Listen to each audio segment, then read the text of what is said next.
ನಿನ್ನೆಯ ತರಗತಿಯಲ್ಲಿ 9ನೇ ತರಗತಿ ಗದ್ಯಪಾಠ ಊರು ಬಂದ ಈ ಗದ್ಯಪಾಠದ ಬಗ್ಗೆ ತಿಳಿದುಕೊಳ್ತಾ ಇದ್ದ ಮಕ್ಕಳೇ. ಊರು ಬಂದ ಈ ನಾಟಕವನ್ನ ಭಾಸಕವಿ ಸಂಸ್ಕೃತದಲ್ಲಿ ರಚಿಸಿರ್ತಕ್ಕಂಥದ್ದು. ಈ ಸಂಸ್ಕೃತದ ಊರು ಬಂದ ನಾಟಕವನ್ನ ಕನ್ನಡಕ್ಕೆ ಅನುವಾದ ಮಾಡಿದಂಥವರು, ಕನ್ನಡಕ್ಕೆ ತಂದಂತಹ ಅನುವಾದಕಾರ ಎಲ್ ಬಸವರಾಜ. ಈ ಯುದ್ಧ ಮಹಾಭಾರತಕ್ಕೆ ಸಂಬಂಧಿಸಿರುವಂತಹ ಯುದ್ಧ. ದುರ್ಯೋಧನ ಮತ್ತು ಭೀಮನ ನಡುವೆ ನಡೀತಿರ್ತಕ್ಕಂತಹ ಒಂದು ಕಾಳಗ. ಭೀಮ ದುರ್ಯೋಧನನಿಂದ ಹೊಡೆತ ತಿಂದಿರ್ತಾನೆ. ಅದೇ ರೀತಿಯಾಗಿ ಕೃಷ್ಣನ ಒಂದು ಸನ್ನೆಯಿಂದ ಭೀಮ ದುರ್ಯೋಧನನ ತೊಡೆಗಳನ್ನು ಮುರಿದು ರಣರಂಗದಲ್ಲಿ ಕೆಡುತ್ತಾನೆ. ಆ ಸಂದರ್ಭದಲ್ಲಿ ನೋಡ್ತಿದ್ದಂತಹ ಬಲರಾಮ ಅಲ್ಲಿಗೆ ಬಂದು ನನ್ನ ಆಲಾಯುಧದಿಂದ ಪಾರ್ಥರ ಎದೆಯನ್ನು ಸೀಳಿ ಬರ್ತೀನಿ ಅಂತ ಹೇಳ್ತಾನೆ. ಅದನ್ನು ತಡಿತಾನೆ ದುರ್ಯೋಧನ. ಅದಾದ ಮೇಲೆ ಧೃತರಾಷ್ಟ್ರ, ಗಾಂಧಾರಿ, ದುರ್ಜಯನ ಆಗಮನ ಆಗ್ತದೆ. ಧೃತರಾಷ್ಟ್ರ ಮತ್ತು ಗಾಂಧಾರಿ ಮಗನನ್ನು ಹುಡುಕ್ತಾ ಇರ್ತಾರೆ. ಆ ಸಂದರ್ಭದಲ್ಲಿ ಮಗನಾಗಿರ್ತಕ್ಕಂತಹ ದುರ್ಜಯ ತನ್ನ ತಂದೆಯನ್ನ ಹುಡುಕಿ ಬರಲಿಕ್ಕೆ ಹೋಗ್ತಾನೆ. ಆ ಸಂದರ್ಭದಲ್ಲಿ ಮಗನ ಮತ್ತು ತಂದೆಯ ನಡುವೆ ಮಾತುಕತೆಗಳು ನಡೀತವೆ ಮತ್ತೆ. ಅದಾದ್ಮೇಲೆ ದುರ್ಯೋಧನನ ತಂದೆ ತಾಯಿ ಅಲ್ಲಿಗೆ ಆಗಮನ ಆಗುತ್ತೆ. ತನ್ನ ಅಳಲನ್ನ, ತನ್ನ ದುಃಖವನ್ನ ತೋಡ್ಕೊಳ್ತಾರೆ ಮಕ್ಕಳಿಬ್ಬರು ಕೂಡ. ಇದೆಲ್ಲ ಮುಗಿದ ಮೇಲೆ ದುರ್ಜಯ, ಧೃತರಾಷ್ಟ್ರ, ಗಾಂಧಾರಿ, ದುರ್ಯೋಧನ, ಬಲರಾಮ ಎಲ್ಲರೂ ತಮ್ಮ ದುಃಖಗಳನ್ನು ವಿನಿಮಯ ಮಾಡ್ಕೊತಾ ಇರ್ತಕ್ಕಂಥ ಸಂದರ್ಭದಲ್ಲಿ ಆಕಾಶದ ಕಡೆಯಿಂದ ಒಂದು ಶಬ್ದ ಬರ್ತದೆ. ಈ ಶಬ್ದ ಅಶ್ವತ್ಥಾಮನ ಬರುವಿಕೆಯ ಒಂದು ಶಬ್ದ. ನಿನ್ನೆಯ ತರಗತಿಯಲ್ಲಿ ಈ ಕಾರಣದ ಬಗ್ಗೆ ನಿಮಗೆ ವಿವರಣೆಯನ್ನು ಕೊಟ್ಟಿದ್ದೆ. ಅಶ್ವತ್ಥಾಮ ದ್ರೋಣನ ಮಗ. ಆ ದ್ರೋಣನ ಮಗನಾಗಿರ್ತಕ್ಕಂತಹ ಅಶ್ವತ್ಥಾಮ ಆ ಬರುವ ಶಬ್ದಕ್ಕೆ ರಣರಂಗದಲ್ಲಿ ಕೂತಿರ್ತಕ್ಕಂತಹ ಗುಂಪುಗಳಾಗಿರ್ತಕ್ಕಂತಹ ಕಾಗೆ ಚೆದರಿ ಹೋಗ್ತವೆ ಮಕ್ಕಳೇ. ಆಗ ಅಲ್ಲಿ ಯಾರ ಆಗಮನ ಆಗುತ್ತೆ? ಅಶ್ವತ್ಥಾಮನ ಆಗಮನ ಆಗುತ್ತೆ. ಅಶ್ವತ್ಥಾಮ ಬಂದಂತ ಸಂದರ್ಭದಲ್ಲಿ ಯಾವ ರೀತಿಯ ಮಾತುಗಳನ್ನು ಆಡ್ತಾ ಇದ್ದ ಅಂತಕ್ಕಂತಹ ಪ್ಯಾರವನ್ನು ಇನ್ನೊಂದು ಬಾರಿ ನಿಮಗೆ ವಿವರಣೆ ಕೊಡ್ತಾ ಹೋಗ್ತಾ ಉಳಿದ ಭಾಗವನ್ನು ಇವತ್ತು ಮುಂದುವರ್ಸೋಣ. ಸಮರ ಸಂರಂಭದಲ್ಲಿ ಉಭಯ ಜಲ ಬಲ ಜಲದಿಗಳು ಸಂಧಿಸಿದಾಗ ನೆಗೆದ ಶಸ್ತ್ರಗಳೆಂಬ ಮೊಸಳೆಗಳಿಂದ ಕಡಿಮಡೆದ ದೇಹಗಳ ಮತ್ತು ಕೊನೆ ಉಸಿರೆಳೆಯುತ್ತ ಕಂಠಗತವಾದ ಪ್ರಾಣಗಳ ಸಮರಶ್ರೇಷ್ಠ ರಾಜರೇ, ಕೇಳಿ, ನೀವೆಲ್ಲ ಕಿವಿಗೊಟ್ಟು ಕೇಳಿ. ಟೆಕ್ಕಿಗೊಳಗಾಗಿ ತೊಡೆ ಮುರಿದುಕೊಂಡ ಗೌರವವು ನಾನಲ್ಲ. ಶಿಥಿಲವೂ ವಿಪುಲವೂ ಆದ ಅಸ್ತ್ರಗಳನ್ನು ಹಿಡಿದ ಸೂತಪುತ್ರ ನಾನಲ್ಲ. ಆಯುಧಗಳನ್ನು ಹಿಡಿದೆತ್ತಿ ಝಳಪಡಿಸಿದ ಸದಿಂದ ಬಂದಿ ರಣರಂಗದಲ್ಲಿ ಏಕಾಂಗಿಯಾಗಿ ನಿಂತಿದ್ದೇನೆ. ಒಬ್ಬನೇ ಬಂದು ನಿಂತಿದ್ದೇನೆ. ನಾನು ದ್ರೋಣಪುತ್ರ. ಇದ್ದಕ್ಕಿದ್ದಂತೆ ನಿರಾಶೆಯಿಂದ ಹೇಳ್ತಾರೆ ಮಕ್ಕಳೇ, ವಿಜಯದ ಶ್ಲಾಘನೆಯ ಲಾಭವಿಲ್ಲ. ಈ ಸಮರಶ್ರೀಯಿಂದ ನನಗಾದರೂ ಆಗಬೇಕಾದದ್ದೇನು ಅಂತ ಹೇಳಿ ಸ್ವಲ್ಪ ಹಾಗೆ ಚಿಂತಿಸಿ, ಹಾಗೆಲ್ಲವನ್ನುಂಟೆ. ಒಂದು ಬಾರಿ ಆ ರೀತಿ ಯೋಚನೆ ಮಾಡ್ತಾರೆ, ಇನ್ನೊಂದು ಬಾರಿ ಈ ರೀತಿ. ನಾನು ನಮ್ಮ ತಂದೆಗೆ, ತಂದೆ ಯಾರೋ ದ್ರೋಣಾಚಾರ್ಯ, ಉತ್ತರ ಕ್ರಿಯೆಗಳನ್ನು ಮಾಡಿ ಬರುವಷ್ಟರಲ್ಲಿ ಕುರುಕುಲ ತಿಲಕ ಪ್ರಾಯನಾದಂತಹ ದುರ್ಯೋಧನನು ಪಾಂಡವರಿಂದ ಮೋಸಕ್ಕೆ ಒಳಗಾದ. ನಾನು ನನ್ನ ಕೆಲಸವನ್ನು ಮುಗಿಸಿ ಬರುವಷ್ಟರಲ್ಲಿ ಈ ಕುರುಕುಲದ ಕುಲ ಕಲಶನಾಗಿರ್ತಕ್ಕಂತಹ ದುರ್ಯೋಧನ ಪಾಂಡವರಿಂದ ಮೋಸಕ್ಕೆ ಒಳಗಾಗಿದ್ದಾನೆ. ಇದನ್ನು ಯಾರು ತಾನೇ ಯಾರು?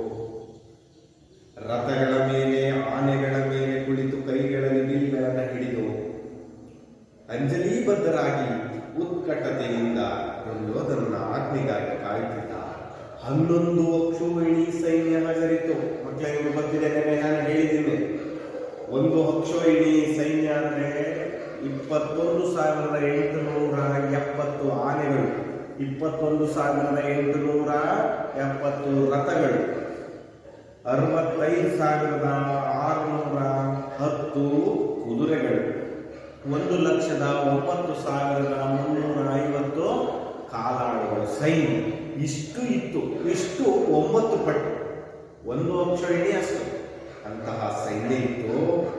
ಅವರೆಲ್ಲ ಕೈ ಮುಗಿದು ನಿಂತುಕೊಂಡು ಎತ್ತರವಾದ ಉತ್ಕಟದ ಧ್ವನಿಯಿಂದ ದುರ್ಯೋಧನ ಆಜ್ಞೆಗಾಗಿ ಕಾಯ್ತಿದ್ದಂತಹ ಈ ಸೈನ್ಯ, ಅದರ ಜೊತೆಗೆ ಪರಶುರಾಮನ ಹರಿತವಾದ ಬಾಣಗಳನ್ನು ಭೇದಿಸಲಾರದ ಕವಚವನ್ನು ತೊಟ್ಟಂತಹ ಭೀಷ್ಮಾಚಾರ್ಯರಿದ್ದು, ಜೊತೆಗೆ ನನ್ನ ತಂದೆ ಯೋಧಗ್ರಾಣಿಯಾಗಿರ್ತಕ್ಕಂತಹ ತಂದೆ ದ್ರೋಣಾಚಾರ್ಯರಿದ್ದು, ರಣದ ಮುಂಚೂಣಿಯಲ್ಲಿ ಇಂತಹವರೆಲ್ಲ ಇದ್ರೂ ಕೂಡ ಸ್ವಯಂ ಅತಿರಥನಾದಂತಹ ದುರ್ಯೋಧನಿಗೆ ಕಾಲ ಮಹಿಮೆ ಅಂತಕ್ಕಂಥದ್ದು ಸೋಲನವನಿಸ್ತು. ಮಕ್ಕಳೇ, ಗಾಂಧಾರಿ ಪುತ್ರನಿದ್ದಾನೆ ಹಾಗಂತ ಹೇಳಿ ಹುಡುಕ್ತಾ ಇದ್ದಾರೆ. ಯಾರನ್ನ ಗಾಂಧಾರಿ ಪುತ್ರ ಅಂದ್ರೆ?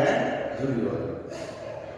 ತಿರುಗಿ ನೋಡಿ, ಇದೋ ರಣಾರ್ಣವ ಪಾರಂಗತನಾದ ಗುರುರಾಜನು ಇಳೆಗುರುಳಿದ.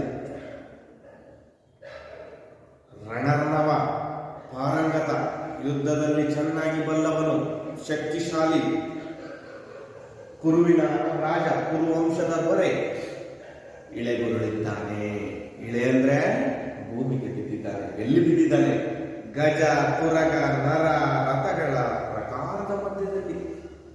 ಏನು ಬಿದ್ದಿದ್ದಾವೆ? ಗಜಗಳು ಬಿದ್ದಿದ್ದಾವೆ, ತುರಗಗಳು, ಗಜ ಅಂದ್ರೆ ಆನೆ, ತುರಗ ಅಂದ್ರೆ ಕುದುರೆ, ನರ ಮನುಷ್ಯರು, ರಥ ಎಲ್ಲವುಗಳ ಮಧ್ಯೆ ಇದ್ದಾನೆ. ಇಟ್ಟ ಕಿರೀಟ ಕೆಳಗೊಂಡಿದೆ, ಕಿರೀಟ ಕೂಡ ಕೆಳಗೆ ಬಿದ್ದು ಹೋಗಿದೆ.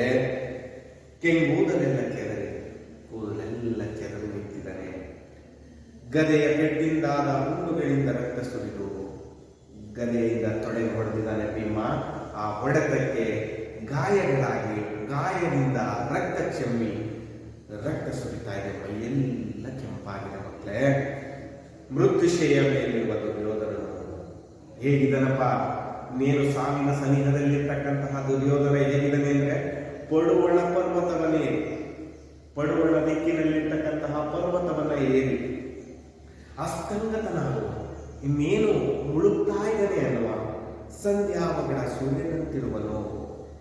ಸಾಯಂಕಾಲದ ಸೂರ್ಯ, ಸಂಧ್ಯಾವಗಡದ ಸೂರ್ಯ ಹೇಗೆ ಮುಳುಗ್ತಾ ಇರ್ತಾನೋ ಆ ರೀತಿ ದುರ್ಯೋಧನ ಇದ್ದಾನೆ ಅಂತ ಹೇಳ್ತಾ ಒಳಸಾರಿ ಬಳಿಸಾರಿ ಹತ್ತಿರಕ್ಕೆ ಬಂದು, ಅಯ್ಯ ಕುರುರಾಜ, ಏನಾಯ್ತು ಇದು ಅಂತ ಯಾರನ್ನ ಪ್ರಶ್ನೆ ಮಾಡ್ತಾ ಇದ್ದಾನೆ ಮಕ್ಕಳೇ? ದುರ್ಯೋಧನ ಪ್ರಶ್ನೆ ಮಾಡ್ತಾ ಇದ್ದಾನೆ. ಇದು ಗಮನಿಸಿ ಮಕ್ಕಳೇ, ದುರ್ಯೋಧನ ಮತ್ತು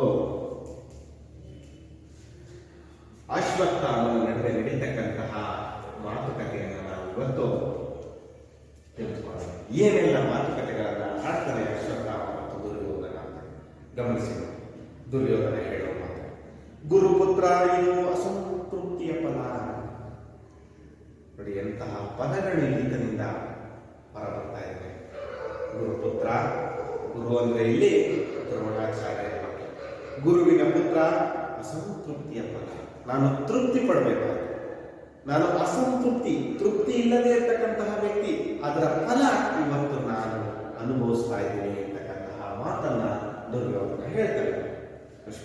ಅಯ್ಯ ಕುರುರಾಜ, ನಾನೀಗ ಧರ್ಮದ ಮೂಲವನ್ನೇ ಉತ್ಪಟ ನಾ ಮಾಡಿಬಿಡುತ್ತೇನೆ ಅಂದ ತಕ್ಷಣವೇ ಅಶ್ವತ್ಥಾಮ ಹೇಳ್ತಾನೆ ಅವರಿಗೆ, ಅಯ್ಯ ಕುರು ರಾಜ, ಕುರು ವಂಶದ ದೊರೆ ದುರ್ಯೋಧನ, ನಾನೀಗ ಧರ್ಮದ ಮೂಲವನ್ನೇ ಉತ್ಪಟ.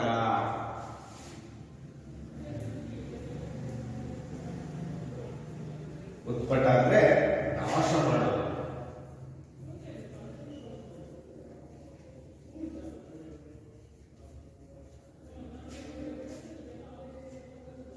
ನಾಶ ಮಾಡಿಬಿಡ್ತೇನೆ. ಉತ್ಪಟ ಅಂದ್ರೇನು? ಇಡೀ ಕುರುವಂಶವನ್ನೇ ನಿರ್ನಾಮ ಮಾಡಿಬಿಡ್ತೀನಿ, ಅಥವಾ ಪಾಂಡವನ ವಂಶವನ್ನೇ ನಿರ್ನಾಮ ಮಾಡಿಬಿಡ್ತೀನಿ ಅಂತ ಹೇಳ್ತಾ ಇದ್ದಾರೆ ಅಶ್ವತ್ಥಾಮ. ರೋಷದಲ್ಲಿ ಹೇಳ್ತಾ ಇದ್ದಾರೆ ದುರ್ಯೋಧನ. ಅದಕ್ಕೀಗ ನೀನೇನು ಮಾಡಬೇಕೆಂದಿರುವೆ? ಮತ್ತೆ ದುರ್ಯೋಧನ ಸಾವಧಾನವಾಗಿ ಕೇಳ್ತಾ ಇದ್ದಾನೆ, ಅದಕ್ಕೀಗ ನೀನೇನು ಮಾಡಬೇಕೆಂದಿರುವೆ ಅಂತ ಪ್ರಶ್ನೆ ಮಾಡ್ತಾ ಇದ್ದಾನೆ ಅಶ್ವತ್ಥಾಮನಿಗೆ. ಆಗ ಅಶ್ವತ್ಥಾಮ ಏನ್ ಹೇಳ್ತಾನೆ ಕೇಳಿ ಮಕ್ಕಳೇ, ಕೇಳು. ಗರುಡನ ಬೆನ್ನೇರಿ ಶಾರ್ಗ್ನ ಚಕ್ರಧಾರಿಯಾಗಿ ತನ್ನೆಂಟು ತೋಳುಗಳನ್ನು ಮೇಲೆತ್ತಿ ಯುದ್ಧ ಲುದ್ಯಾತನಾದ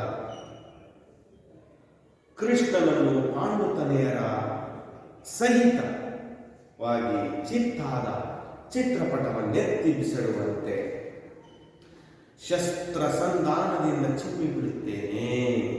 ಎಂಥ ಮಾತುಗಳನ್ನ ಅಶ್ವತ್ಥಾಮ ಹೇಳ್ತಾ ಇದ್ದಾರೆ ಮಕ್ಕಳೇ. ಕೇಳು ಕೇಳು ದುರ್ಯೋಧನ ಕೇಳು. ಗರುಡನ ಬೆನ್ನೇರಿ, ಗರುಡ ನೋಡಿದಿರಲ್ವಾ? ಗರುಡನ ಬೆನ್ನೇರಿ ಹೋಗ್ತೀನಿ ನಾನು. ಗರುಡನ ಮೇಲೆ ಕುತ್ಕೊಂಡು ಹೋಗಿ ಶಾರ್ಜ್ಞ ನೋಡಿದ್ರು ಮತ್ತೆ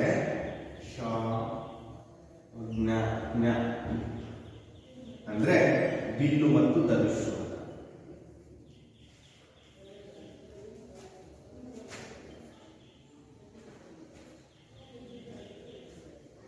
ಬಿಲ್ಲು ಮತ್ತು ಧನುಷ್ಧಾರಿಯಾಗಿ ನಾನು ತನ್ನೆಂಟು ತೋಳುಗಳನ್ನು ಮೇಲೆತ್ತಿ ಯುದ್ಧ ಮಾಡಲು ಉದ್ಯತನಾದ ಕೃಷ್ಣನನ್ನು ಪಾಂಡುತನೆಯರ ಸಹಿತವಾಗಿ, ಯಾರ್ಯಾರನ್ನ ಕೊಲ್ತೀನಿ?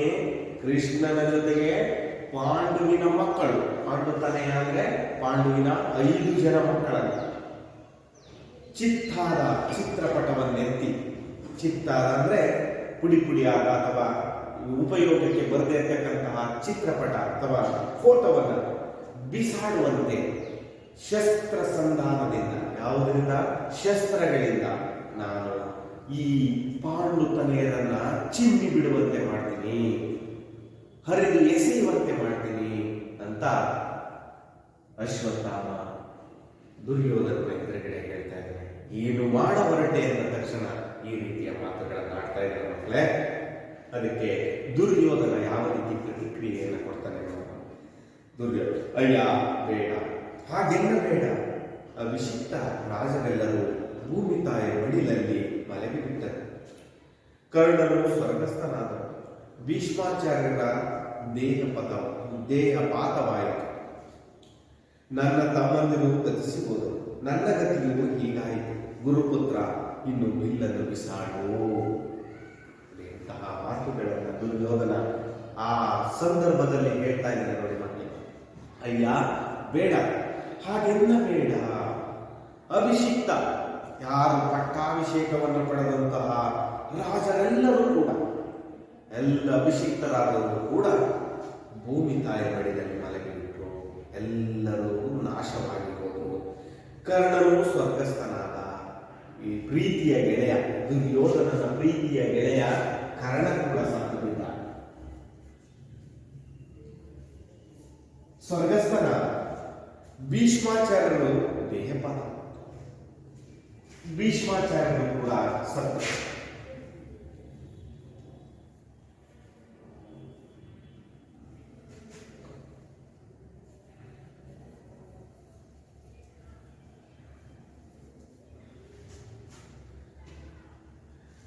ದ್ರೋಣಾಚಾರ್ಯರು ಸತ್ತು. ಅದರ ಜೊತೆಗೆ ನನ್ನ ತಮ್ಮಂದಿರೂ ಗತಿಸಿರ್ಬೋದು. ನನ್ನ 100 ಜನ ತಮ್ಮಂದಿರೂ ಕೂಡ ಸತ್ತು. ನನ್ನ ಗತಿಯು ಹೀಗಾಗಿದೆ, ನನ್ನ ಗತಿನೂ ಕೂಡ ಈಗ ನಾನೇನು ಸಾವಿನ ಸನಿಹದಲ್ಲಿದ್ದೇನೆ. ಗುರುಪುತ್ರ ಇನ್ನು ಬಿಲ್ಲನ್ನು ಬಿಸಾಡು. ಗುರುಪುತ್ರ ಅಶ್ವತ್ಥಾಮ, ದಯಮಾಡಿ ಹೇಳ್ತೀನಿ, ನೀನು ಬಿಲ್ಲನ್ನ ಬಿಸಾಕು. ಬಿಲ್ಲು ಯುದ್ಧ ಬೇಡ. ಅಯ್ಯ ಗುರುರಾಜ, ಭೀಮನ ಗದಾಘಾತದಿಂದ ನಿನ್ನ ತೊಡೆಗಳ ಜೊತೆಯಲ್ಲಿ ನಿನ್ನ ದರ್ಪವು ಮುರಿದು ಬಿದ್ದೆ. ದುರ್ಯೋಧನ ಕುರುರಾಜ, ಕುರುವಂಶದ ದೊರೆ, ನೀನು ಭೀಮನ ಗದೆಯಿಂದ ತೊಡೆಗಳನ್ನು ಮುರಿದುಕೊಂಡಿದ್ದೀಯ. ಗದಾಘಾತದಿಂದ, ಗದೆಯ ಆಘಾತ, ಗದಾಘಾತ ಮಕ್ಕಳೇ, ಗದೆಯ ಆಘಾತ.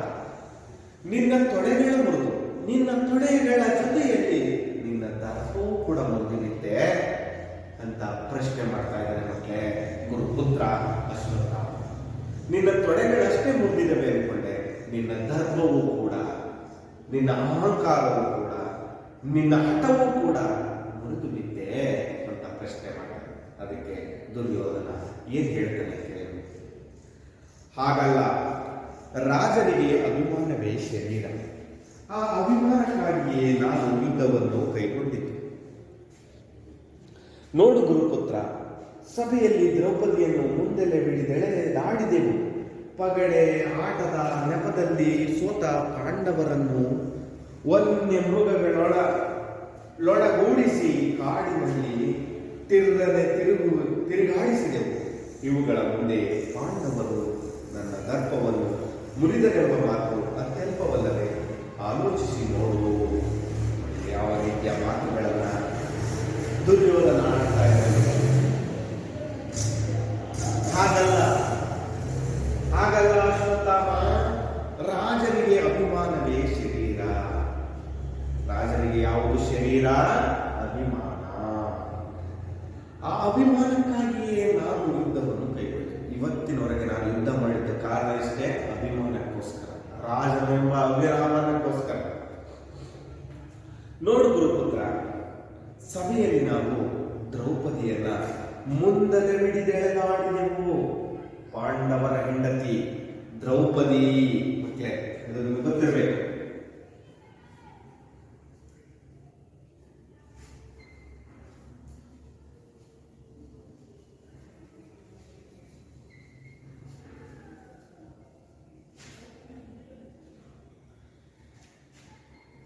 ಈ ದ್ರೌಪದಿಯ ಮುಂದಲೆ ತಲೆಯ ಮುಂದೆ ಇರತಕ್ಕಂತಹ ಕೂದಲು ಹಿಡಿದು ಎಳೆದಾಡಿದೆವು.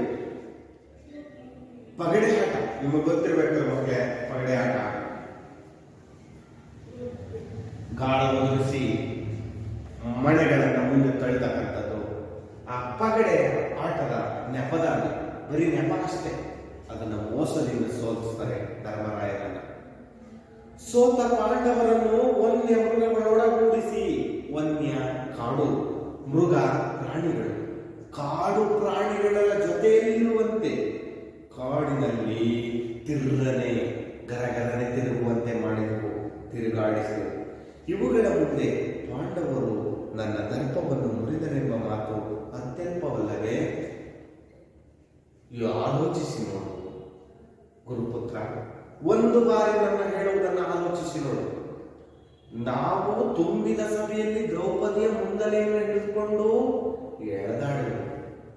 ಎರಡನೆಯದು, ಪಾಂಡವರ ಜೊತೆಯಲ್ಲಿ ಪಗಡೆ ಆಟ ಆಡಿ ಸೋತು ಅಂತಹ ಪಾಂಡವರು ಕಾಡಿನ ವನ್ಯ ಮೃಗಗಳ ಜೊತೆಯಲ್ಲಿ ತಿರುಗುವಂತೆ ಮಾಡಿದವು. ಇವೆಲ್ಲವನ್ನು ನೀನು ಗಮನಿಸಿದ್ರೆ ಪಾಂಡವರು ನನ್ನ ದರ್ಪವನ್ನು ಮುರಿದು ಅಂತಕ್ಕಂತಹ ಮಾತು ಸ್ವಲ್ಪ ಅಲ್ಲವೇ, ಅತ್ಯಲ್ಪ ಅಲ್ಲವೇ, ಚಿಕ್ಕದಲ್ವೇ? ಆಲೋಚಿಸಿ ಒಮ್ಮೆ ನೋಡು ಗುರುಪುತ್ರ ಅಂತ ಹೇಳ್ತಾನೆ. ಅದಕ್ಕೆ ಅಶ್ವತ್ಥಾಮ ಏನ್ ಹೇಳ್ತಾನೆ ಹೇಳಿ. ಏನಾದರೂ ಸುಮ್ಮನಿರಲಾರೆ, ಪ್ರತಿಜ್ಞೆ ಮಾಡಿಬಿಟ್ಟಿದ್ದೇನೆ. ನಿನ್ನಾಣೆ, ನನ್ನ ಆತ್ಮದಾಣೆ, ವೀರ ಸ್ವರ್ಗದಾಣೆ ಇಟ್ಟು ಹೇಳುತ್ತೇನೆ ಕೇಳು. ಈರುಳುಗಾಳವನ್ನು ಮಾಡಿ ಪಾಂಡವರನ್ನು ಸುಟ್ಟು ಬೂದಿ ಮಾಡುತ್ತೇನೆ. ಹಿಡಿದ ಹಠವನ್ನ ಮಾತ್ರ ಅಶ್ವತ್ಥಾಮ ಬಿಡ್ತಾ ಇಲ್ಲ ಮಕ್ಕಳೇ. ನೋಡಿ, ಏನಾದರೂ ಸುಮ್ಮನಿರಲ್ಲ, ಏನಾದರೂ ನಾನು ಸುಮ್ಮನಿರಲಿಕ್ಕೆ ಸಾಧ್ಯ ಇಲ್ಲ. ನಾನು ಪಾಂಡವರನ್ನ ಸುಟ್ಟು ಬೂದಿ ಮಾಡಿ ಬಂದೇ ಬರ್ತೀನಿ. ಪ್ರತಿಜ್ಞೆ ಮಾಡಿದ್ದೇನೆ, ನಾನು ಆಣೆ ಮಾಡಿದ್ದೇನೆ, ಶಪಥ ಮಾಡಿದ್ದೇನೆ. ನಿನ್ನ ಮೇಲೆ ಆಣೆ ಮಾಡಿ ಹೇಳ್ತೀನಿ ಕೇಳೋ ದುರ್ಯೋಧನ, ನನ್ನಾಣೆ, ನನ್ನ ಆತ್ಮದ ಆಣೆ, ವೀರ ಸ್ವರ್ಗದ ಆಣೆ ಇಟ್ಟು ಹೇಳುತ್ತೇನೆ ಕೇಳೋ. ಈರುಳುಗಾಳನವನ್ನು ಮಾಡಿ, ಈರುಳುಗಾಳಗಾದ್ರೆ ಗಮನಿಸಿ ಮಕ್ಕಳೇ, ಯುದ್ಧ ಅಂತಕ್ಕಂಥದ್ದು ಮಾಮೂಲಿಯಾಗಿ ಬೆಳಗಿನ ಅಥವಾ ಬೆಳಕಿದ್ದಾಗ ಮಾತ್ರ ನಡೀತಕ್ಕಂತಹ ಯುದ್ಧ. ಇದು ಧರ್ಮ ಯುದ್ಧ ಅಂತ ಕರೀತಾರೆ ಮಕ್ಕಳು. ಆದ್ರೆ ಇದು ಯಾವ ಯುದ್ಧವನ್ನ ಮಾಡಲಿಕ್ಕೆ ಹೊರಟಿದ್ದಾರೆ? ಈರುಳುಗಾಳ.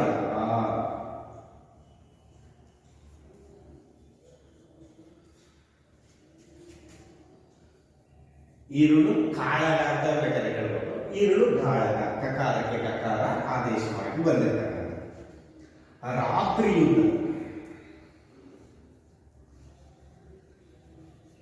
ಯುದ್ಧ ನಿಂತಿದೆ, ಸಂಜೆಯ ಸಮಯ. ಆದರೆ ನಾನು ಈರುಳುಗಾಳಗವನ್ನು ಮಾಡಿಬಿಡ್ತೀನಿ. ಈ ಈರುಳುಗಾಳಗ ರಾತ್ರಿ ಯುದ್ಧದಲ್ಲಿ ಪಾಂಡವರನ್ನು ಸುಟ್ಟು ಬೂದಿ ಮಾಡ್ತೀನಿ. ಪಾಂಡವರು ಅಂದ್ರೆ ಯಾರು? ಪಾಂಡುವಿನ ಮಕ್ಕಳು. ಇವರನ್ನ ಸುಟ್ಟು ಬೂದಿ ಮಾಡಿ ಬಂದ್ಬಿಡ್ತೀನಿ. ನಾನು ನಿನ್ನ ಮೇಲೆ ಆಣೆ ಮಾಡಿ ಹೇಳ್ತೀನಿ, ನನ್ನ ಆತ್ಮದ ಮೇಲೆ ಆಣೆ ಮಾಡಿ ಹೇಳ್ತೀನಿ, ವೀರ ಸ್ವರ್ಗದ ಮೇಲೆ ಆಣೆ ಮಾಡಿ ಹೇಳ್ತೀನಿ, ನಾನು ಇವತ್ತಿನ ಈರುಳುಗಾಳಗದಲ್ಲಿಯೇ ಪಾಂಡುವಿನ ಮಕ್ಕಳನ್ನ ಸುಟ್ಟು ಬೂದಿ ಮಾಡಿ ಬರ್ತೀನಿ ಅಂತ ಅಶ್ವತ್ಥಾಮ ದುರ್ಯೋಧನನ ಎದುರುಗಡೆ ಆಣೆ ಮಾಡಿ ಪ್ರತಿಜ್ಞೆ ಮಾಡಿ ಹೋಗ್ತಾ ಇದ್ದಾನೆ ಮಕ್ಕಳೇ. ಬಲರಾಮ ಹೇಳ್ತಾರೆ ಮಕ್ಕಳೇ, ಗುರುಪುತ್ರನಿಂದ ಮೇಲೆ ಅದು ತಪ್ಪದು. ಅದು ಗುರುಪುತ್ರ ಹೇಳ್ದ ಅಂದ್ರೆ ಅದು ಯಾವುದೇ ಕಾರಣಕ್ಕೂ ತಪ್ಪೋದಿಲ್ಲ, ಅವನು ಮಾಡ್ತಾನೆ ಅಂತಕ್ಕಂತಹ ಆ ಮಾತಿಗೆ ಭರವಸೆಯನ್ನು ಕೊಡ್ತಾ ಇದ್ದಾನೆ ಬಲರಾಮ ಮಕ್ಕಳೇ. ಬಲರಾಮನ ಮಾತು ಗುರುಪುತ್ರನೆಂದ ಮೇಲೆ ತಪ್ಪದು, ಯಾವುದೇ ಕಾರಣಕ್ಕೂ ಇಟ್ಟಂತಹ ಗುರಿಯನ್ನ ವಾಪಸ್ ತಗೊಳ್ಳೋದಿಲ್ಲ ಅಥವಾ ಹಿಡಿದ ಹಠವನ್ನು ಬಿಡೋದಿಲ್ಲ. ಗುರುಪುತ್ರ ಈಗ ಮಾಡಲಿಕ್ಕೆ ಹೊರಟಿದ್ದಾನೆ ಅಂದ್ರೆ ಅದು ತಪ್ಪೋದಿಲ್ಲ ಅಂತ ಈಗ ಮಾತನಾಡ್ತಾನೆ. ಆ ಮಾತು ಅಶ್ವತ್ಥಾಮನಿಗೆ ಕೇಳಿಸುತ್ತೆ. ಆಗ ಅಶ್ವತ್ಥಾಮ ಹೇಳ್ತಾನೆ, ನೋಡಿ ಮಕ್ಕಳೇ, ಓಹೋ ಪೂಜ್ಯ ಆಲಾಯುಧನು ಇಲ್ಲೇ ಇದ್ದಾನೆ. ನೋಡೇ ಇಲ್ಲ ಎಷ್ಟೊತ್ತು. ಓಹೋ ಪೂಜ್ಯ ಆಲಾಯುಧನು. ಆಲಾಯುಧ ಅಂದ್ರೆ ಯಾರು ಮಕ್ಕಳೇ? ಬಲರಾಮನು ಇಲ್ಲೇ ಇದ್ದಾನೆ. ಈ ಮಾತು ಧೃತರಾಷ್ಟ್ರನಿಗೆ ಕೇಳಿಸುತ್ತೆ ಮಕ್ಕಳೇ. ಅಯ್ಯೋ, ನನ್ನ ಮಗನಿಗಾದ ಮೋಸವನ್ನು ಕಣ್ಣಾರೆ ಕಂಡಿದ್ದಾನೆ ಪೂಜ್ಯ ಬಲದೇವನು. ಅಯ್ಯೋ, ಇಲ್ಲೇ ಇದ್ದಾರಲ್ಲಪ್ಪ. ಯಾರು? ಪೂಜ್ಯ ಬಲದೇವ. ಬಲದೇವ ಅಂದ್ರೆ ಯಾರು? ಬಲರಾಮ. ಧೃತರಾಷ್ಟ್ರನಿಗೆ ಇಷ್ಟೊತ್ತು ಅವನು ಇರ್ತಕ್ಕಂಥದ್ದು, ಯಾಕೆಂದ್ರೆ ಹುಟ್ಟು ಕುರುಡ, ಅವನು ಸುಮ್ಮನೆ ನಿಂತಿದ್ದಾನೆ ಬಲರಾಮ. ಯಾವುದೇ ಕಾರಣಕ್ಕೂ ಅವನು ಇಲ್ಲಿ ಇರ್ತಕ್ಕಂಥದ್ದನ್ನ ಹೇಳೋದಕ್ಕೆ ಕಷ್ಟಪಟ್ಟಿದ್ದಾನೆ. ನೋಡಿ ಯಾವ ರೀತಿ ಅಂತ. ಓಹೋ ಪೂಜ್ಯ ಆಲಾಯುಧನು ಇಲ್ಲೇ ಇದ್ದಾನೆ ಅಂತ ಅಶ್ವತ್ಥಾಮ ಹೇಳಿದ ತಕ್ಷಣವೇ ಧೃತರಾಷ್ಟ್ರನ, ಅಯ್ಯೋ, ನನ್ನ ಮಗನಿಗಾದ ಮೋಸವನ್ನು ಕಣ್ಣಾರೆ ಕಂಡಿದ್ದಾನೆ ಪೂಜ್ಯ ಬಲದೇವನು. ಇಷ್ಟೊತ್ತು ನಡೆದಂತಹ ಒಂದು ಸಂಗತಿಯನ್ನ ಬಲರಾಮನು ಕೂಡ ನೋಡಿದನಲ್ಲ. ಅಯ್ಯೋ ದೇವರೇ, ಎಂತ ಮೋಸ ಆಗಿದೆ ನನ್ನ ಮಗನಿಗೆ ಅಂತಕ್ಕಂತಹ ಮಾತನ್ನ ಧೃತರಾಷ್ಟ್ರ ಹೇಳ್ತಾ ಇದ್ದಾನೆ. ಇವೆಲ್ಲವನ್ನ ಕೇಳಿಸಿಕೊಂಡಂತಹ ಅಶ್ವತ್ಥಾಮ ಯಾವ ರೀತಿ ಮಾತುಗಳನ್ನಾಡ್ದ ಮುಂದೆ ಕೇಳು. ದುರ್ಜಯ, ಬಾಯಿಲಿ ಅಭಿಷೇಕವಿಲ್ಲದಿದ್ದರೇನಂತೆ ಬ್ರಾಹ್ಮಣನಾದ ನಾನು ನನ್ನ ವಾಕ್ಯ ಬಲದಿಂದ ನೀನು ನಿನ್ನ ತಂದೆಯ ತನ್ನ ಶೌರ್ಯದಿಂದ ಸಂಪಾದಿಸಿದ ಈ ಸಾಮ್ರಾಜ್ಯಕ್ಕೆಲ್ಲ ಸಾಮ್ರಾಟನಾಗೋ. ಇದು ಗುರುಪುತ್ರನಿರ್ತಕ್ಕಂತಹ ಒಂದು ಹುಮ್ಮಸ್ಸು ಅಲ್ವಾ? ನೋಡಿ ಎಷ್ಟು ಚೆನ್ನಾಗಿ ದುರ್ಜಯನ ಕರೀತಾ ಇದ್ದಾರೆ. ಯಾರ ದುರ್ಜಯ? ದುರ್ಯೋಧನನ ಮಗ.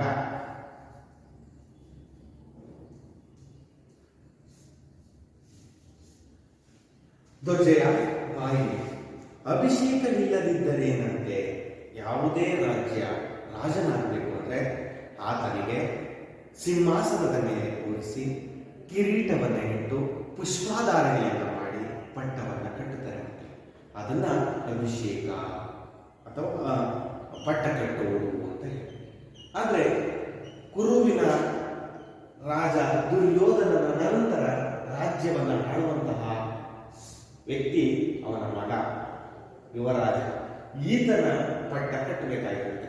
ಆದರೆ ಇಲ್ಲಿ ಸತ್ತು ಬಿದ್ದಿರ್ತಕ್ಕಂತಹ ಅಥವಾ ಸಾಯಿನ ಅಂಚಿನಲ್ಲಿರ್ತಕ್ಕಂತಹ ದುರ್ಯೋಧನ ಆ ಒಂದು ಸಂದರ್ಭದಲ್ಲಿ ಪಟ್ಟ ಕಟ್ಟಲಿಕ್ಕೆ ಹಾಕ್ತಾರೆ.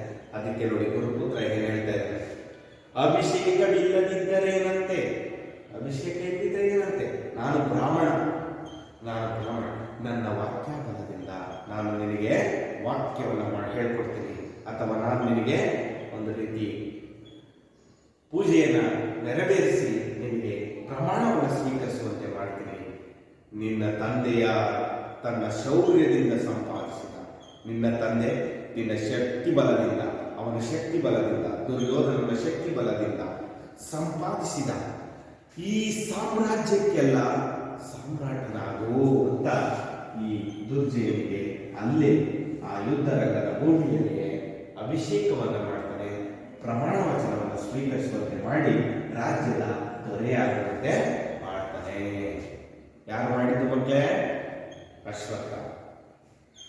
ಆಗ ದುರ್ಯೋಧನ ಹೇಗೆ ಅವನ ಮಾತುಗಳನ್ನು ಆಡ್ತಾನೆ ಅಂತಕ್ಕಂಥದ್ದು ಈ ಪ್ಯಾರದಲ್ಲಿ ಗಮನಿಸಿ. ನನ್ನ ಹೃದಯದ ಆಸೆ ನೆರವೇರಿತು, ನನ್ನ ಪ್ರಾಣ ಹೋಗುವಂತಿದೆ. ಇದೋ ನನ್ನ ಪಿತಾಮಹರಾದ ಪೂಜ್ಯ ಶಾಂತನು ಮುಂತಾದವರು ಕರ್ಣನನ್ನು ಮುಂದು ಮಾಡಿಕೊಂಡು ನನ್ನ ತಮ್ಮಂದಿರು ನನ್ನನ್ನು ಎದುರುಗೊಳ್ಳಲು ಬರುತ್ತಿದ್ದಾರೆ. ಐರಾವತದ ಮಸ್ತಕವನ್ನೇರಿ ಇಂದ್ರನ ಕೈಯನ್ನು ಹಿಡಿದು ಅವನ ಪಕ್ಕದಲ್ಲೇ ಕುಳಿತ ಕಾಕಪಕ್ಷಧಾರನಾದ ಅಭಿಮನ್ಯು ನನ್ನ ವಿಷಯವಾಗಿ ಕೋಪದಿಂದ ಇಂದ್ರನೊಡನೆ ಮಾತನಾಡುತ್ತಿದ್ದಾನೆ. ಊರ್ವಶಿ ಮುಂತಾದ ಅಪ್ಸರೆಯರಿದೋ ಬಂದರು.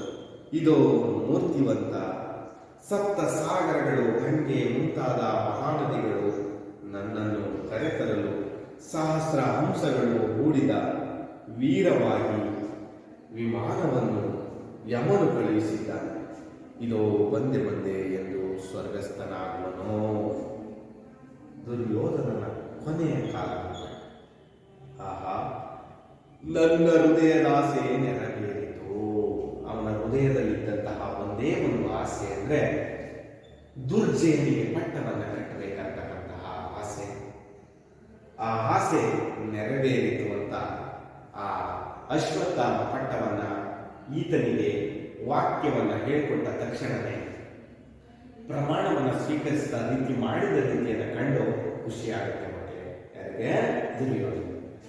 ನನ್ನ ಪ್ರಾಣ ಹೋಗುವಂತಿದೆ, ಇನ್ನೇನು ನನ್ನ ಪ್ರಾಣ ನನ್ನನ್ನು ಬಿಟ್ಟು ಸ್ವರ್ಗಕ್ಕೆ ಹೋಗುವಂತಿದೆ ಅಂತ ಹೇಳಿ ತನ್ನನ್ನು ಸ್ವರ್ಗಕ್ಕೆ ಹೋಗುವ ರೀತಿಯ ಸಂದರ್ಭದಲ್ಲಿ ಯಾರ್ಯಾರು ನನ್ನ ಎದುರುಗೊಳ್ಳು ನೋಡ್ತಾ ಇದ್ದಾರೆ ಅಂತಕ್ಕಂಥದ್ದನ್ನ ಕಲ್ಪಿಸಿಕೊಂಡು ಹೇಳ್ತಾ ಇದ್ದಾರೆ. ನೋಡಿ ಮಕ್ಕಳೇ, ಇದೋ ನನ್ನ ಪಿತಾಮಹರಾದ, ನನ್ನ ತಂದೆಯವರಾದ ಪೂಜ್ಯ ಶಾಂತನು ಮುಂತಾದವರು. ಶಾಂತ ಈ ಮಹಾಭಾರತದ ಪ್ರಾರಂಭದಲ್ಲಿ ಬರ್ತಕ್ಕಂತಹ ರಾಜ ಅಂದ್ರೆ ಭೀಷ್ಮರ ತಂದೆ. ಶಾಂತನು ಕರ್ಣನು ಮುಂದು ಮಾಡಿಕೊಂಡು, ಕರ್ಣನೂ ನನ್ನನ್ನು ನೋಡ್ತಾ ಇದ್ದಾನೆ. ಯಾಕೆಂದ್ರೆ ಇವರೆಲ್ಲ ಸ್ವರ್ಗಸ್ಥರಾಗಿರ್ತಕ್ಕಂಥವ್ರು. ಮೊದಲು ಶಾಂತನು ಮುಂತಾದವರು ಕರ್ಣನು ನನ್ನನ್ನು ಮುಂದು ಮಾಡಿಕೊಂಡು ನನ್ನ ತಮ್ಮಂದಿರು ನನ್ನನ್ನು ಎದುರುಗೊಳ್ಳಲು ಬರುತ್ತಿದ್ದಾರೆ, ನನ್ನ ಜೊತೆ ಬರ್ತಾ ಇದ್ದಾನೆ ಇವನು ಕೂಡ ಅಂತ ಎದುರುಗಡೆ ನೋಡ್ತಾ ಇದ್ದಾರೆ. ಯಾರ್ಯಾರೋ? ಶಾಂತರಾಜ ನೋಡ್ತಾ ಇದ್ದಾನೆ, ಕರ್ಣ ನೋಡ್ತಾ ಇದ್ದಾನೆ, ಜೊತೆಗೆ ಈ ದುರ್ಯೋಧನನ 3 ಜನ ತಮ್ಮಂದಿರು ಕೂಡ ನೋಡ್ತಾ ಇದ್ದಾರೆ. ಐರಾವತದ ಮಸ್ತಕವನ್ನೇರಿ, ಐರಾವತ ಅಂದ್ರೆ ಮಕ್ಕಳೇ ಆನೆ.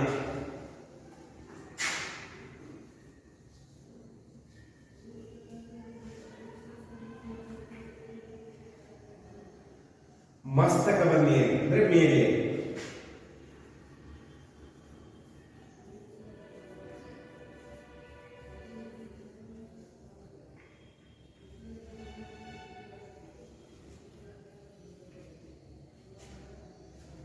ಮಸ್ತಕ ಅಂದ್ರೆ ನಿಮಗೆ ಗೊತ್ತು, ತಲೆ. ಯಾರೇ ಕೂರ್ಬೇಕಾದ್ರೂ ಆ ಭಾಗದಲ್ಲಿ ಕೂತ್ಕೋತೀವಿ ನಾವು. ಮಸ್ತಕ ಅಭಿಷೇಕ ಅಂತ ಪದ ಬಳಸ್ತೀವಿ ನೋಡಿ, ತಲೆ. ಇಂದ್ರನ ಕೈಯನ್ನು ಹಿಡಿದು ಸ್ವರ್ಗಲೋಕದ ರಾಜ, ದೇವಲೋಕದ ಒಡೆಯ ಇಂದ್ರ, ಅವನ ಪಕ್ಕದಲ್ಲೇ ಕುಳಿತ ಕಾಕಪಕ್ಷಧಾರನಾದ ಅಭಿಮನ್ಯು ಕೂಡ ಸ್ವರ್ಗಸ್ಥನಾಗಿದ್ದಾನೆ. ಕಾಕಪಕ್ಷಧಾರ, ನೀವು ಈ ಪದವನ್ನ ಕೇಳಿದ್ರು ಇವು ಗೊತ್ತಿಲ್ಲ ಮಕ್ಕಳೇ. ನೋಡಿ, ಕಾಕಪಕ್ಷಧಾರ ಅಂದ್ರೆ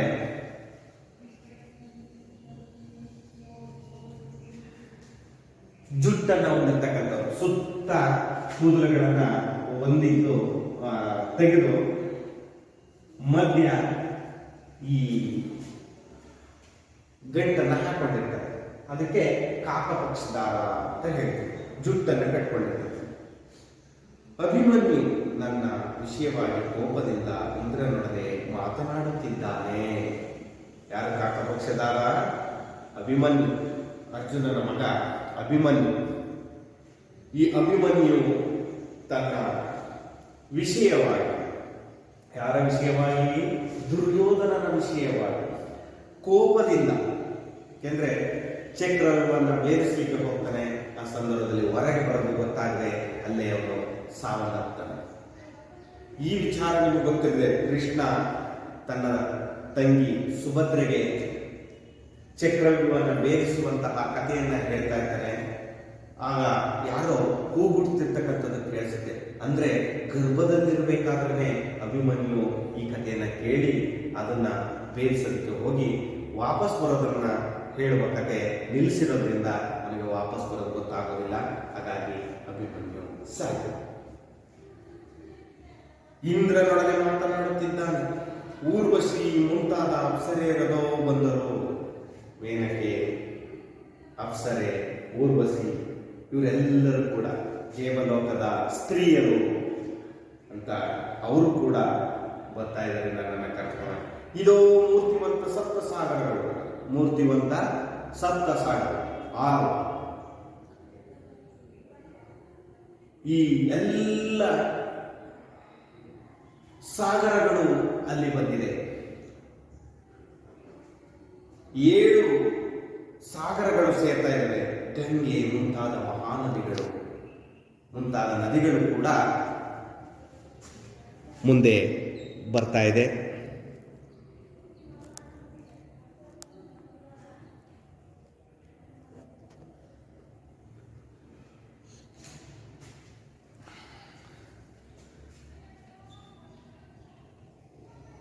ಇದು ಮೂರ್ತಿವಂತ ಸಪ್ತ ಸಾಗರಗಳು, ಗಂಗೆ ಮುಂತಾದ ಮಹಾನದಿಗಳು ನನ್ನನ್ನು ಕರೆತರಲು ಸಹಸ್ರ ಹಂಸಗಳು ಕೂಡ ಅಲ್ಲಿ ಬಂದಿದ್ದಾವೆ.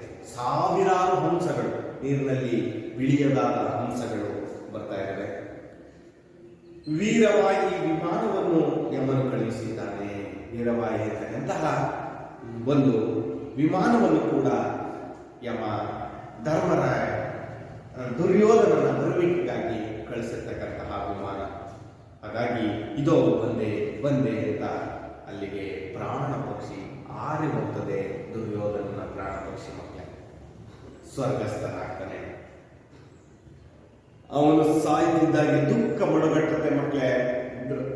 ಧೃತರಾಷ್ಟ್ರ ಏನ್ ಹೇಳ್ತಾನೆ ಕೇಳಿ. ಸಜ್ಜನರು ತುಂಬಿರುವ ತಪೋವನಕ್ಕೆ ತೆರಳುತ್ತೇನೆ. ಪ್ರೀತಿ ಪಾತ್ರನಾದ ಪುತ್ರನು ಸತ್ತ ಮೇಲೆ ಈ ರಾಜ್ಯಕ್ಕೆ ಧಿಕ್ಕಾರ. ಧೃತರಾಷ್ಟ್ರ ತನ್ನ ಕೋಪದಿಂದ 100 ಜನ ಮಕ್ಕಳನ್ನು ಪಡೆದ್ರೂ ಕೂಡ ನನಗೆ ತರ್ಪಣವನ್ನು ಕೊಡಲಿಕ್ಕೆ ಒಬ್ಬನೂ ಉಳಿಲಿಲ್ಲ ಅಂತಕ್ಕಂಥ ಮಾತನ್ನ ಆ ನಂತರದಲ್ಲಿ ಹೇಳಿದ್ದಾನೆ. ಹಿಂದೆ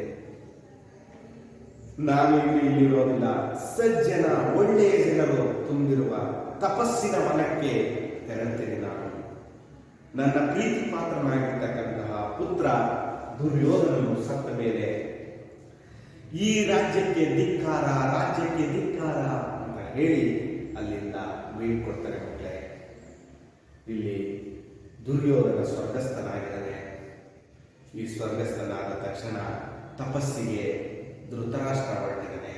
ಇನ್ನ ಉಳಿದಂತಹ ಬಲರಾಮ ಮತ್ತು ಅಶ್ವತ್ಥಾಮ ಇವರ ಮಾತುಗಳು ಹೇಗಿದೆ ಕೇಳಿ. ಅಶ್ವತ್ಥಾಮ ಇದು ಸೌಪ್ತಿಕ ಮೊದೆ ಸೌಪ್ತಿಕ ಗಮನಿಸಿ ಮಕ್ಕಳೇ.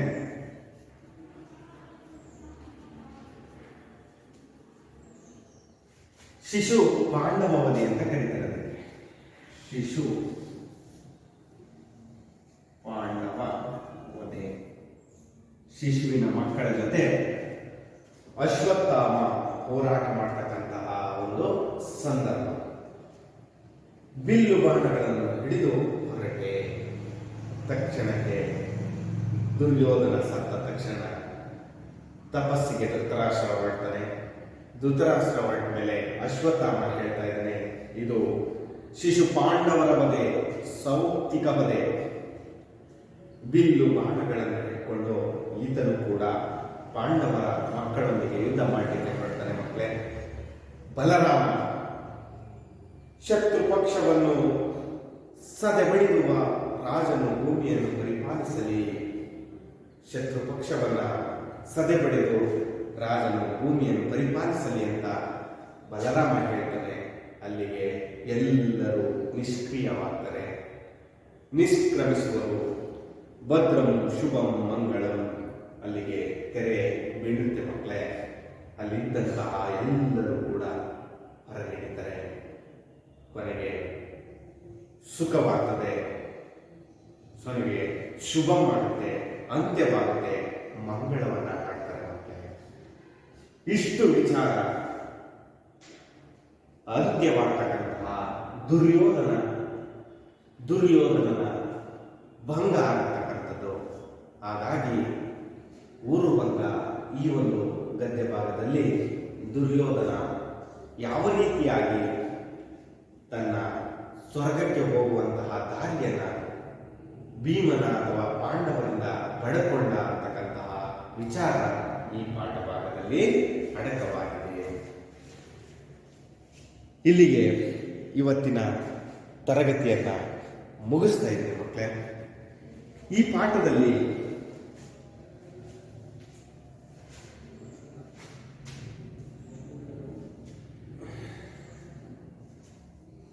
ಏನು ನಿಮಗೆ ಎಷ್ಟು ಚೆನ್ನಾಗಿ ಅರ್ಥ ಆಯ್ತು ಅಂತ ಕೇಳೋದ್ರ ಜೊತೆಗೆ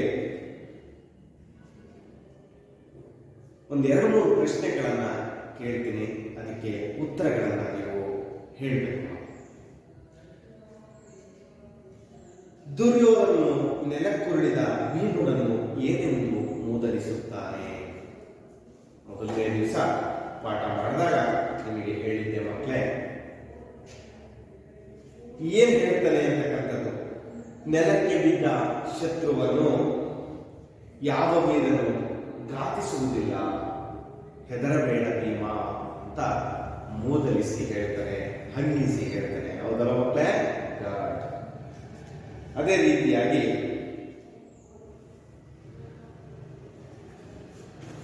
ಎರಡನೆಯ ಪ್ರಶ್ನೆ, ತೊಡೆ ಮುರಿದು ಬಿದ್ದಿದ್ದ ದುರ್ಯೋಧನನನ್ನು ನೋಡಲು ಯಾರು ಬಂದರು? ಯಾರ್ಯಾರು ಬರ್ತಾರೆ? ಧೃತರಾಷ್ಟ್ರ, ಗಾಂಧಾರಿ, ದುರ್ಜಯ. Very good. ದುರ್ಯೋಧನನು ದುರ್ಜಯನಿಗೆ ಏನೆಂದು ಬುದ್ಧಿವಾದವನ್ನ ಹೇಳ್ತಾನೆ? ಕೇಳಿದ್ರಲ್ಲ ಮಕ್ಕಳೇ? ನೀವು ಹೇಳಿದಿರಲ್ಲ? ಎಸ್, ನೋಡಿ ಎಂತ ಬುದ್ಧಿವಾದವನ್ನ ಹೇಳ್ತಾನೆ ಹೇಳಿ. ನನಗೆ ಹೀಗೆ ನೀನು ಹಾಗೆಯೇ ಪಾಂಡವರಿಗೂ ವಿಧೇಯನಾಗಿರು. ಹೌದಲ್ಲ? ಹಾಗೆ ಹೇಳ್ತಾರೆ. ಅಜ್ಜಿ ಕುಂತಿಯ ಪ್ರಕಾರ ನಡೆದುಕೋ. ಅಭಿಮನ್ಯುವಿನ ತಾಯಿ ದ್ರೌಪದಿಯನ್ನು ಇಬ್ಬರನ್ನು ಕೂಡ ತಾಯಿಗಳಂತೆ ನೀನು ನೋಡು ಅಥವಾ ಪೂಜಿಸು ಮಗೋ ಅಂತ ತನ್ನ ಮಗ ದುರ್ಜಯನಿಗೆ ಬುದ್ಧಿವಾದವನ್ನ ಹೇಳ್ತಾನೆ ಮಕ್ಕಳೇ. ಅಶ್ವತ್ಥಾಮನು ದುರ್ಯೋಧನಿಗೆ ತಾನು ಏನು ಮಾಡಲು ಸಿದ್ಧನಿರುವೆನೆಂದು ಹೇಳ್ತಾನೆ. ನೋಡಿ ಎಷ್ಟು ಚಂದವಾದ ಒಂದು ಪ್ರಶ್ನೆ ಮಕ್ಕಳೇ. ಅಶ್ವತ್ಥಾಮ ಏನ್ ಮಾಡಕ್ ಹೊರಟಿದೀಯಾ ನೀನು ಅಂತ ದುರ್ಯೋಧನ ಕೇಳಿದಾಗ, ಏನ್ ಮಾಡೋ ಹೊರಟಿದೀಯಾ, ಹೊರಡ್ತೀನಿ ಅಂತ ಹೇಳ್ತಾನೆ ಅಂತಕ್ಕಂಥದ್ದು. ಕೇಳೋ, ಗರುಡನ ಬೆನ್ನೇರಿ ಶತ್ರುಗಳ ಈ ಒಂದು ಬಿಲ್ಲು ಬಾಣಗಳನ್ನು ಹಿಡಿದುಕೊಂಡು ತನ್ನ 8 ತೋಳಗಳಿಂದ ಮೇಲೆತ್ತಿ ಯುದ್ಧ ಮಾಡಲಿಕ್ಕೆ ಹೊರಟಿದ್ದೀನಿ. ಕೃಷ್ಣನನ್ನ, ಪಾಂಡುವನ ಮಕ್ಕಳನ್ನ ಸಹಿತ ಚಿತ್ರಪಟದಲ್ಲಿ ಚಿತ್ರವನ್ನ ಹರಿದೆಸುವ ಹಾಗೆ ಎಸಿತೀನಿ, ಚಿಮ್ಮಿ ಬಿಡ್ತೀನಿ ನನ್ನ ಶಸ್ತ್ರಾಸ್ತ್ರಗಳಿಂದ ಅಂತ ಹೇಳ್ತಾನೆ ಮಕ್ಕಳೇ. ಹೌದಲ್ಲ?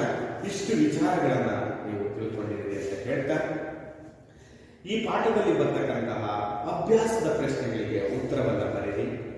ಅಭ್ಯಾಸದ ಪ್ರಶ್ನೆಯ ಉತ್ತರಗಳನ್ನು ಬರೆದು ನಿಮ್ಮ ಶಿಕ್ಷಕರಿಗೆ ತೋರಿಸಿ ಅಂತ ಹೇಳ್ತಾ ಇಲ್ಲಿಗೆ ಊರುಭಂಗ ಪಾಠವನ್ನು ಮುಕ್ತಾಯ ಮಾಡ್ತಾ ಇದ್ದೀನಿ.